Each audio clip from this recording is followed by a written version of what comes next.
Abantu benshi batekereza ko wifi yahanzwe n'umuntu umwe gusa, ariko siko bimeze. Amateka yayo aturuka ahantu hatunguranye cyane. Mu gihe cy'intambara ya kabiri y'isi, umukinnyi wa filime w'ikirangirire witwaga Hedy Lamarr yafatanyije n'umuhanga mu by'umuziki witwaga George Antheil.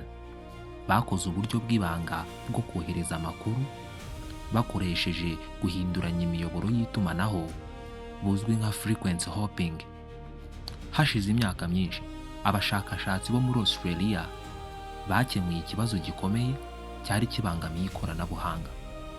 Ibi bikaba byaratumye haboneka uburyo bwizewe bwo kohereza amakuru kuri interinete tudakoresheje insinga ku muvuduko wo hejuru cyane.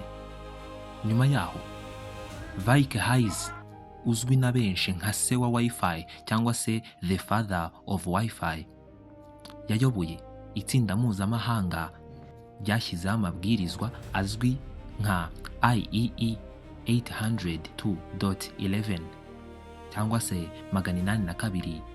802.11. Ayo mabwiriza niyo yatumye ibikoresho biva mu masosiyete atandukanye bibasha kuvugana ndetse no gukorana nta kibazo. Nyuma y'ibyo byose, ikigo cyamamaza nicyo cyahisemo izina ryoroshye kandi ryoroshye kwibuka, Wi-Fi, bisobanuye wireless fidelity.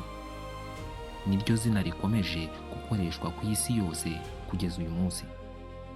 Ku badukurikira bakomeza kubona inkuru ndetse n'ubuvumbuzi bwagiye bubaho mu mateka nk'ubu ngubu. Niba hari icyo wungutse, tanga igitekerezo cyawe muri commentaire.